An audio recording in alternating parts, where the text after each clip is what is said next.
Introduction. Si tu n'as pas de plan, Dieu ne peut pas guider tes pas. C'est sur ces paroles pleines de sagesse que nous ouvrons ce livret qui vous mettra sur le chemin du succès par la planification. Les grands stratèges dans l'histoire se sont toujours démarqués des autres grâce au plan qu'ils étaient capables d'élaborer, et les guerres se gagnent d'abord sur le papier avant de l'être sur le terrain. Il est donc temps pour chacun d'entre nous de gagner la bataille de sa vie, premièrement sur papier, au travers de plans clairs et précis qui guideront ses pas et orienteront ses actions. Jésus même dans la Bible parle de l'importance de la planification, Luc 14, 28-30. Si on fait donc des plans pour construire des tours, qu'il en soit de même pour nos vies. Le bon plan nous évitera des surprises désagréables et nous permettra d'anticiper, dans une mesure certaine, sur les événements. Bonne lecture. 1. Votre vie est entre de bonnes mains, les vôtres. Le succès commence, dans la vie, par la prise de responsabilité. Les hommes qui réussissent ne jettent pas le blâme sur les autres quand des choses vont mal, et se voient comme la cause de ce qui leur arrive. N'oubliez jamais que vous avez le pouvoir de choisir votre réponse dans la vie, même si vous avez souffert d'abus, de mauvais traitements, de pauvreté, de rejet, de viol, ou même la perte d'un parent sur qui vous comptiez. La plupart des gens ont une très bonne et pertinente excuse pour justifier ce qu'elles sont aujourd'hui. Il est vrai que vous avez été influencé par ce que vous avez entendu, vu et vécu dans le passé. Certains réussissent à se relever et à changer l'histoire de leur vie en acceptant d'être responsables de leur vie. Concentrons-nous sur le futur et non sur le passé, sur les solutions et non sur les problèmes. La bonne nouvelle c'est que si vous acceptez 100% de votre responsabilité sur votre situation présente, et refusez de blâmer les autres quand des choses vont mal, votre vie changera. Ne laissez personne contrôler votre vie. Plusieurs parents jouent le rôle de Dieu avec leurs enfants. Ils se disent qu'ils sont les seuls à connaître ce qui est bon pour leurs enfants, sans même considérer l'opinion de ces derniers. Personne ne connaît réellement ton potentiel. Les lignes de vos mains forment un dessin qui n'appartiennent qu'à vous. De même, votre futur n'est entre les mains de personne. Ne vous étonnez donc pas que l'on ait cherché le sens du destin dans les lignes de la main. C'est une méthode erronée, car il n'y a personne d'autre que vous qui soit capable de trouver les réponses qui doivent venir de vous. Si vous ne décidez pas pour ta vie, les autres décideront à votre place, et dirigeront le volant de votre vie. Arrêtez donc d'être spectateur, et devenez un acteur, car on a un rendez-vous au sommet. Vous ne serez plus jamais la photocopie de quelqu'un, et vous n'allez plus vivre la vision de vos parents, quand vous déciderez de ne plus être spectateur, mais acteur de votre vie. Ne laissez personne contrôler vos émotions. L'un des plus grands ennemis du succès est essentiellement les émotions négatives. Vous devez comprendre que pour celui qui a la jaunisse, tout est jaune. Les émotions négatives détruisent les couples, la société, les individus. Si beaucoup d'entre nous évitent les justifications, les sentiments comme la colère, la rancune, la haine, ne se manifesteront pas avec une si grande puissance dans leur vie. Si vous êtes en colère, c'est votre choix, car vous êtes responsable de la disposition de votre face et de votre réponse. Aucun homme ne peut vous faire vous sentir inférieur sans votre permission. Certains sont négatifs, condamnent le monde entier pour leur situation, et critiquent tout homme ayant réussi là où ils ont échoué, et ils finiront fâchés contre eux-mêmes. Acceptez donc la responsabilité de vos émotions, et dites-vous que vous ne laisserez plus personne contrôler vos sentiments de loin, ou vous manipuler à distance. Vous serez la personne de valeur qui révèle l'amour de Dieu au monde entier, et met ses habiletés au service de l'humanité. Votre vie aujourd'hui est le résultat de tous vos choix et décisions du passé. En faisant de nouveaux choix, vous créerez un nouveau futur. Ne donnez plus une si grande importance aux gens qui vous persécutent, ou qui vous critiquent injustement, car on ne critique pas celui qui ne fait rien, et celui qui critique est un fainéant.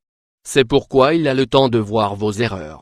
Bouddha dit un jour: il n'y a jamais eu, et il n'y aura jamais ou il n'y a maintenant, une personne qui est entièrement blâmée ou entièrement louée. Arrêtez donc de vous stresser sur ce qu'on dit de vous, car ce n'est pas nouveau ou spécial, et votre cas n'est pas unique. Dans la vie, nous ne décidons pas comment nous entrons ici-bas. Certains commencent au sommet, mais d'autres dans la vallée. Cependant, ce qui est important c'est le progrès et la détermination de faire quelque chose de nos vies, sans chercher un coupable qui fera la différence. Ne comptez sur aucun homme, car tout ce qu'il vous faut habite en vous. Vous êtes complètement responsable de tout ce que vous êtes et de tout ce que vous deviendrez et accomplirez. Vous êtes là où vous êtes à cause de vous-même, et personne d'autre. Si quelque chose doit se passer dans votre vie, que ce soit par vous. Si vous voulez le changement, changez en vous, parce que le changement commence par le changement. Pour que les situations s'améliorent, vous devez d'abord vous améliorer. Vous êtes responsable de vos pensées, c'est ce que vous pensez et comment vous pensez qui détermine vos réalités. La bonne nouvelle est que vous pouvez remplacer les pensées. Donc, prenez contrôle de vos pensées, et concentrez-les sur ce que vous voulez, et non sur ce que vous ne voulez pas. Vos pensées contrôlent vos actions, et vos actions votre futur. En surveillant vos pensées, votre vie sera surveillée, car vous êtes l'architecte de votre vie, et Dieu ne contrôle pas ce dont vous avez le contrôle. Contrôlez donc ce que vous pouvez contrôler, et il va contrôler ce que vous ne pouvez pas contrôler. Les hommes de succès ont l'habitude de ne penser et de ne dire que des choses qu'ils désirent et non le contraire. Or, les perdants passent le temps à parler de ce qu'ils ne veulent pas et n'aiment pas. À cause de leur peur, à cause de la loi de l'attraction et de celle de la correspondance, ils récoltent ce qu'ils passent plus le temps à prononcer et à penser. Un homme est ce qu'il pense tout au long de la journée, et sa vie va où vont ses pensées. Rappelez-vous que vous êtes là où vous êtes à cause de vous-même, de vos choix et décisions. Alors, si vous n'aimez pas ce que vous voyez, changez vos choix et vos décisions. N'oubliez pas que vous êtes toujours libre de choisir. Vos pensées d'aujourd'hui seront votre prophétie de demain parce que lorsque vous pensez, vous voyagez. Vous aurez entre vos mains le résultat dans vos pensées. Ne vivez par la loi des accidents. Beaucoup de personnes pensent que la vie est imprévisible, et que les choses arrivent par hasard. Sachez cependant que la chance n'existe pas, car ce que les hommes appellent chance, c'est l'opportunité rencontrant la préparation. Louis Pasteur affirme, la chance favorise les pensées préparées. Donc, je ne crois pas en la chance mais aux causes et effets, action et réaction, semences et moissons. Si vous ne faites rien dans votre vie, n'espérez pas que le temps sera de votre côté pour vous aider, car le temps perdu ne revient jamais, et le temps ne change pas les choses, mais les choses changent avec le temps. Si vous voulez être dans un endroit différent dans votre vie dans 5 ans, faites ceci, changez les livres que vous lisez et les gens avec qui vous marchez. Les gens qui ne vont nulle part dans la vie ne vous laisseront nulle part ailleurs que dans la pauvreté et les problèmes. La vie n'est pas gouvernée par la chance, mais par des lois. Donc, arrêtez d'espérer gagner à la loterie, et planifiez votre futur financier en développant la mentalité d'investissement. Arrêtez de prendre l'action avant de réfléchir, mais réfléchissez d'abord sur le papier. Les gens qui vivent d'après cette loi dite des accidents sont certains que le diable, les sorciers, un parent ou leurs origines sont la cause de leur malheur. Ils cherchent quelqu'un à blâmer, à accuser, accusent le pays de ne rien faire pour eux, se plaignent du manque d'emploi, au lieu de monter une affaire. À 45 ans, ils seront vus en train de chercher le travail. Quelle tragédie! Réveillez-vous et vivez votre vraie vie.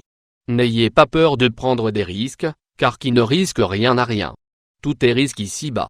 Vivre c'est prendre le risque de mourir, aimer c'est prendre le risque de ne pas être aimé. Cependant, la plus grande tragédie c'est de ne rien risquer. Beaucoup d'hommes sont prisonniers du petit confort de leurs habitudes. Même si leur situation leur déplaît, une voix leur chuchote à l'oreille, qui te dit que ce sera mieux autrement. Au moins ici, tu es chez toi, c'est ton territoire. Or, devant tu ne sais pas ce qui t'attend. Donc, reste tranquille, vous êtes ce que vous pensez. Les pensées sont puissantes, et peuvent révolutionner votre vie. Il n'y a aucune force dans l'univers capable de vous maintenir au sol quand vous changez votre manière de penser. Les pensées sont les semences de tout accomplissement, et tout ce qui est matériel commence sous forme de pensée. Les pensées sont des causes, et les conditions un effet. Vous allez créer votre monde par votre manière de penser. Ce n'est pas le monde à l'extérieur de vous qui a créé votre monde, mais le monde à l'intérieur de vous. Proverbe 23, 7 déclare, tel un homme pense dans son cœur tel il est. La qualité de votre vie ne peut pas être supérieure à la qualité de vos pensées. Même si vous priez, si vous ne renouvelez pas votre intelligence, rien ne se passera dans votre vie. Nos vies deviennent ce à quoi nous pensons tout au long de la journée. Nous sommes ce que nous pensons. Votre vie sera vos pensées dominantes. Norman Vincent Peale, vous n'êtes pas ce que vous pensez, mais ce que vous pensez, vous l'êtes. 2. Votre temps c'est votre vie. Votre succès dans la vie, en dehors de votre manière de penser, sera déterminé par votre capacité à gérer votre temps. Les hommes qui arrivent au sommet ont en commun une très bonne organisation et gestion de leur temps. Ils ont des calendriers avec des objectifs clairs. Les gens qui ont des problèmes pour gérer leur vie ont des problèmes de gestion de leur temps. Tout le monde a droit à 24 heures par jour, 60 minutes par heure, 7 jours par semaine et 52 semaines par an. Notre manière d'utiliser le temps détermine tout. Une personne qui gâche 15 minutes par heure, perdra 25 ans s'il vit jusqu'à 100 ans. Un homme qui dort 8 heures par jour et vit jusqu'à 75 ans a actuellement passé 25 ans de sa vie sur le lit. Tout ce qui perd ton temps est un ennemi de ta vie. Les hommes qui sont au top ne perdent pas leur temps et ils ont toujours l'air de vouloir rattraper quelque chose. Pour eux, le temps c'est de l'argent, et ils investissent dans leur temps en maximisant chaque seconde. Vous devez valoriser les minutes qui forment les heures et les heures qui forment les jours. Lorsqu'une minute est perdue, elle est irrécupérable. Ce que vous faites de vos minutes va déterminer ce que vous ferez de votre vie. Les riches et les pauvres ont 1440 minutes par jour. Bill Gates n'a pas plus de minutes que vous. La différence est au niveau de ce qu'ils font de leur temps. Les gens qui n'accomplissent rien dans la vie négligeant leur temps. En passant du temps devant la télévision, les calomnies incessantes, les visites de trop, la mauvaise utilisation du téléphone, l'excès de sommeil, le manque d'emploi du temps, les fêtes de trop, le temps gâché au salon de coiffure et dans la salle de bain. Gérez bien le temps à partir de ce jour, si vous voulez devenir meilleur dans la vie. Cessez de vous plaindre à propos de l'insuffisance de temps. C'est votre mauvaise gestion du temps qui est le problème. Trop de matchs de football, de séries télé. Soyez prudent avec votre temps, et faites une liste de choses à faire chaque semaine. Il faut des objectifs clairs, décidez exactement ce que vous désirez dans chaque domaine de votre vie, en étant précis, spécifique. Ensuite, écrivez cela clairement et en détail. Mettez une date limite pour la réalisation de chaque objectif, et si certains sont très grands, cassez-les en plusieurs parties ayant chacune sa date limite de réalisation. Veillez surtout à tout écrire en ordre. Faites une liste de toutes les activités que vous aurez à faire pour atteindre vos objectifs. Si de nouvelles idées viennent, prenez note. Organisez ensuite vos objectifs en les classant par ordre d'importance. Après cela, prenez l'action immédiatement en commençant par l'objectif le plus important de votre liste. Finalement, faites chaque jour quelque chose qui vous rapproche de votre objectif le plus important. Étudiez et revoyez chaque jour vos objectifs, pour être certain que c'est toujours le plus important qui est dans votre ligne de mire. En faisant ainsi, d'autres s'ajouteront à la liste au fur et à mesure que le temps passera. Utilisez bien votre temps, car une vie courte avec un sens et un impact a plus de valeur qu'une longue vie sans impact. Refusez de vivre une vie dont la présence est aussi indifférente que l'absence. Brian Tracy affirme, la qualité du travail est plus importante que la quantité. 3. Développer un bon plan d'action. Le point de départ de tout succès c'est un plan bien clair. Sans plan clair, aucun succès n'est possible. Vous ne pouvez pas atteindre une cible que vous ne voyez pas. Plusieurs personnes sont vagues concernant ce qu'ils veulent. C'est possible de partir à l'université et d'en sortir sans connaissance sur la manière d'établir des buts. Plusieurs personnes ne savent pas établir ou écrire des plans. Un autre problème est le fait que beaucoup ne prennent pas leur vie au sérieux. Plusieurs bavardent, mais ne font rien. Ils ne font aucun effort pour gérer leur vie. Ils passent le temps à souhaiter, mais ne planifient rien. D'autres n'ont pas de plan, juste par peur des critiques. La peur de décevoir à la fin paralyse plusieurs. La peur de l'échec doit disparaître, afin que vos projets se tournent en réalité. N'ayez pas peur de prendre des risques. Tout ce qui est grand aujourd'hui, comme projet, a été d'abord rejeté dans le passé par quelqu'un. Beaucoup d'idées ont l'air folles au départ, jusqu'à ce qu'elles réussissent. Quand vous allez répondre à ces questions, imaginez-vous sans limite. Concernant la création de votre futur financier, 1. Combien voulez-vous gagner dans l'année prochaine? 2. Combien voulez-vous avoir dans 5 ans? 3. Qu'allez-vous faire comme plan pour gagner ces montants d'argent? 4. Combien allez-vous investir par an pour atteindre vos objectifs? 5. De combien aurez-vous besoin par mois pour atteindre vos objectifs dans les finances? 6. Quel est votre revenu mensuel et annuel? 7. Quel style de vie aurez-vous dans le futur? 8. Dans quel genre de maison allez-vous vivre? 9. Quelle marque de voiture allez-vous prendre? 10. Combien allez-vous avoir à la banque? 11. Quel genre de luxe allez-vous avoir? 12. Combien allez-vous épargner par mois? Concernant la connaissance, nous savons tous que pour avoir beaucoup on doit être beaucoup. Il n'y a pas de raccourci pour le succès. Dès lors, 1. Cherchez une connaissance de plus pour être le meilleur dans votre domaine. 2. Apprenez des sujets en plus pour devenir l'expert du domaine. 3. Cherchez à maîtriser des domaines d'études. 4. Investissez dans votre développement personnel. 5. Lisez chaque jour dans votre domaine. 6. Achetez des CDS-ROM, DVDs et livres dans votre domaine d'expertise. 7. Assistez à des séminaires et ateliers de formation dans votre domaine. 8. Mettez des CDS audio quand vous conduisez votre voiture. 9. Lisez, si vous avez 30 ans, 30 livres dans votre domaine. 10. Devenez un expert dans votre domaine. N'oubliez jamais que votre corps a besoin de soins. Dès lors il faut établir des plans. Répondons à ces questions. 1. À quoi voulez-vous ressembler physiquement dans 5 ans? 2. Quel sera le poids idéal pour vous? 3. Quel sport allez-vous pratiquer? 4. Combien de temps passerez-vous par semaine en salle de gym? 5. Quel sera votre jour de repos dans la semaine? 6. Quel sera votre rythme de vie? 7. Que mangerez-vous et mettrez dans votre réfrigérateur? 8. Respecterez-vous l'hygiène? 9. Qu'allez-vous souvent faire contre le stress? Concernant la famille et les relations de couple, que comptez-vous vivre? Essayez de vous imaginer dans 5 ans, avec qui serez-vous? Avec qui ne serez-vous plus? Combien de temps passerez-vous avec votre épouse, vos enfants, les membres de la famille par jour? Combien de jours où et quand allez-vous te prendre avec ton épouse par an? Quel genre de vie aimeriez-vous vivre ensemble dans 5 ans? Combien d'années resterez-vous en location?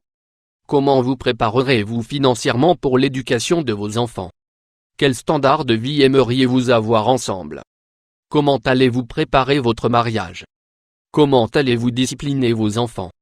Quelle sera l'instruction religieuse? Allez-vous vivre avec un budget? Quelles seront vos relations avec la belle famille? À propos de l'impact social et de l'héritage que vous aimeriez laisser à votre génération, que comptez-vous faire pour la société? Quelle association humanitaire allez-vous rejoindre? Quelle cause allez-vous défendre pour le bien de la société? Allez-vous faire des dons à des orphelinats ou autres institutions de charité? Finalement, sur le plan spirituel, je suis d'accord que tout comme une bougie ne peut pas briller sans flamme, de même, vous ne pouvez pas vivre sans vie spirituelle. Est-ce que Dieu sera le centre de votre vie? Que comptez-vous faire pour Dieu? Combien de livres chrétiens allez-vous lire pour grandir en Christ? Vous irez dans quel genre d'église? Qui sera votre pasteur ou leader? Paierez-vous la dîme? Vivrez-vous en communion avec Dieu? Quelle vie de prière aimeriez-vous avoir? Quel est votre modèle dans la Bible? Comment allez-vous faire pour lire la Bible chaque jour? Combien de fois allez-vous jeûner par an? Combien de chapitres de la Bible allez-vous lire par jour? Combien de CDS audio et vidéos chrétiens allez-vous visionner par mois? Prière du salut. Père céleste, je crois que Jésus-Christ est le Fils de Dieu. Je crois qu'il est mort à la croix et a versé son sang pour moi. Je crois qu'il est en terre, et qu'au 3e jour, il est ressuscité d'entre les morts. Je crois qu'il est monté aux cieux, et s'est assis à ta droite. Je reconnais dans mon cœur, et confesse de ma bouche, que Jésus-Christ est Seigneur. Je reçois le don de la vie éternelle dans mon esprit Abba, Père. Amen.